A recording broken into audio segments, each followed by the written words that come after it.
Hi friends.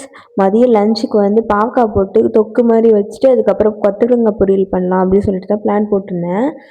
ஆக்சுவலாக என்னென்னா பாவக்காய் நிறையா இருந்துச்சு. ஹவுஸ் ஓனர் வீட்டில் கொடுத்துருந்தாங்கன்னு சொன்னேன்ல, அந்த பாவக்காய் தான். குட்டி குட்டி பாவக்காய் வரியா, குட்டி பாவக்காய் கசக்கும்னு சொல்லி கேள்விப்பட்டிருக்கேன். ஆனால் நான் இன்னும் வாங்கி சமைச்சது கிடையாது.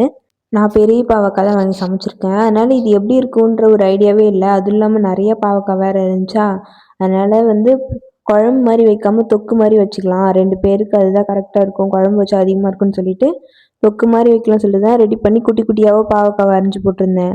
ஆனால் அது என்னாச்சுன்னா குழம்புக்கும் சேர்த்துக்கலாம தொக்குக்கும் சேர்த்துக்கலாம நடுவில் ஒன்று வந்துச்சு. பட் டேஸ்ட் நல்லா தான் இருந்துச்சு. ஆனால் கொஞ்சம் கசக்கிற மாதிரி இருந்ததுனால கொஞ்சமாக மட்டும் நாட்டு சர்க்கரை போட்டுக்கிட்டேன். அதுக்கப்புறம் டேஸ்ட் நல்லா தான் இருந்துச்சு. அதுக்கப்புறமேட்டுக்கு இந்த கொத்தவரங்காய் பொரியல் இருக்குல்ல, அது நான் எப்போவுமே இந்த மாதிரி மல்லாட்டை போட்டும் பொரிப்பேன். ஆக்சுவலாக நான் ரீசெண்டாக அவரைக்காய் பொரியல் செஞ்சுருந்தேன்ல, ஆந்திரா சைடு அவரைக்காய் பொரியல். அதே மாதிரி தான் இது செய்யணும். ஆனால் அந்த மாதிரி ஒன்று இருக்குன்னு எனக்கு தெரியாது. இது நான் எப்போவுமே செய்வேன். அதேமாதிரி அவரைக்கால செய்யலான்றது அந்த ரெசிபி பார்த்து தெரிஞ்சுக்கிட்டேன். அப்புறம் அப்படியே ஹஸ்பண்டுக்கு லஞ்ச் பேக் பண்ணி அனுப்பிச்சி விட்டுட்டேன். ஓகே ஃப்ரெண்ட்ஸ், பாய். அடுத்த வீடியோவில் பார்க்கலாம்.